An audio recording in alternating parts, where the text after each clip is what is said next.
बिस्मिल्लाहिर्रहमानिर्रहीम। अस्सलामुअलैकुम। कैसे हैं आप सब? मैं हूं सना और अपने चैनल मनो सलवा इजी कुकिंग विद सनाज माम में आप सबको वेलकम करती हूं। आज बन रही है बोम निहारी। तो आज हम बहुत मज़े की बोम निहारी बनाने वाले हैं। तो इससे पहले आपसे गुजारिश है कि मेरे चैनल को सब्सक्राइब कर लीजिए। ये बोम का गोश्त है और इसमें हड्डी गुट्टी भी शामिल है। तो ये मैंने कोई 1 किलो गोश्त लिया है। ये जिस कंटेनर में रखा था उसी तरीके का इसने शेप इख्तियार कर लिया है, तो घबराने की ज़रूरत नहीं। जब हम पकाएंगे तो ये सब कुछ जल्दी से अलग हो जाएगा। तो इसके बाद मैं कुछ मसाले बना रही थी, क्योंकि निहारी मसाला नहीं था मेरे पास, तो मैंने सोचा मैं एक बार फिर आपको भी दिखा दूँ। तो मिर्च, छोटी इलायची, लौंग, बादियान, दालचीनी, बड़ी इलायची, काला ज़ीरा और सफ़ेद ज़ीरा, और इसके अलावा इसमें तेज़पात जो है वो हम डालेंगे।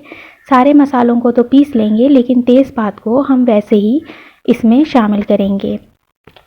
तो धनिया लिया है इसमें मैंने 2 से 3 टेबल स्पून, और इसमें कुछ ये मसाले हैं जायफल, जावित्री और फिलफिली कहलाती है ये, इसको फिलफिल दराज भी कहते हैं।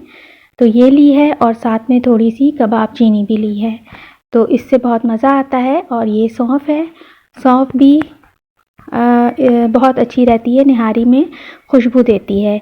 साथ में केवड़ा वाटर जाएगा, और कुछ हमारे ड्राई मसाले होंगे जिसमें सौंठ, कश्मीरी मिर्च और टाटरी डालूँगी मैं, और हल्दी, नमक, धनिया पिसावा, थोड़ा सा काला नमक और रेगुलर रेड चिली पाउडर, ये सब चीज़ें जाएंगी इसके अंदर।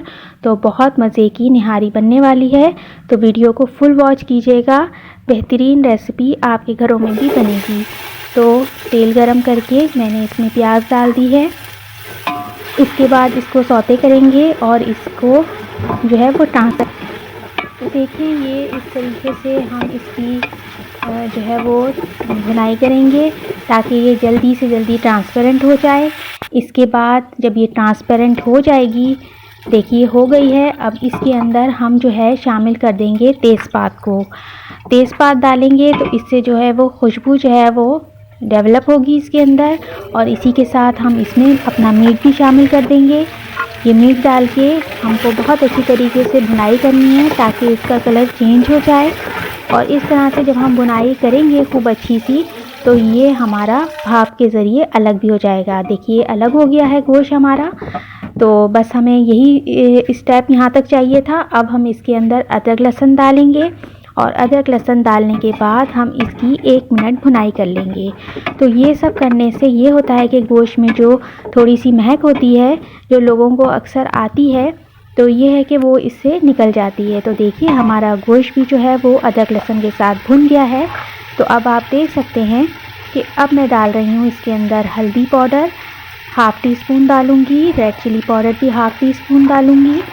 इसके अलावा मैं इसमें नमक भी डालूँगी 1 टीस्पून के बराबर, और इसके बाद मैं इसमें कलौंजी और अजवाइन डालूँगी, जो कि मैं हमेशा अपने सालन्स में डालती हूँ। तो ये डालने के बाद हम थोड़ा सा पानी डालेंगे, ताकि हमारे मसाले जले नहीं, और इसके बाद हम अच्छी सी इसकी भुनाई करेंगे, ताकि जो है वो दाग वगैरह ना लगे नीचे, और अच्छी तरह से हमारी भुनाई हो जाए मसालों के साथ। तो देखिए मसालों के साथ हमारी बहुत अच्छी सी भुनाई हो गई है। तो इसके बाद जो है हम शामिल करेंगे मसाला, जो निहारी का हमने शुरू में दिखाया था, वो पीस के मैं इसमें 3 चम्मच टेबल स्पून के बराबर लगाऊंगी, क्योंकि मैं निहारी जो है वो ज़्यादा बना रही हूँ। तो इसके भी मैं थोड़ा सा पानी डाल के फिर अच्छी तरह से मसाले को भून लूँगी। तो जितना अच्छा हम मसाला भूनते हैं, तो हमारा जो सालन बन रहा हो, या कोई इस तरह की निहारी या कोई भी ऐसा चीज़ जो हम बनाते हैं, तो उसमें जो है वो पानी डाल के अगर हम मसालों के साथ भूनें, तो उसका रिज़ल्ट बहुत अच्छा आता है और जायका भी डेवलप होता है। तो अब मैं गोश्त गलने के लिए इसमें 2 लीटर के बराबर जो है वो पानी डाल दूँगी, ताकि अच्छी तरह से गोश्त जो है गल जाए। क्योंकि मैं भगोने में बना रही हूँ इसलिए मैं 1 घंटे तक इसको छोड़ दूँगी लो टू मीडियम हीट पर, ताकि ये अच्छी तरीके से गल जाए। तो जब जोश इसमें आ जाएगा तो जब इसके टाइम सेट होगा और इसको 1 घंटे के लिए मैं छोड़ दूँगी गलने के लिए। इसी तरह से ये अच्छी लग रही हो तो लाइक ज़रूर कीजिएगा।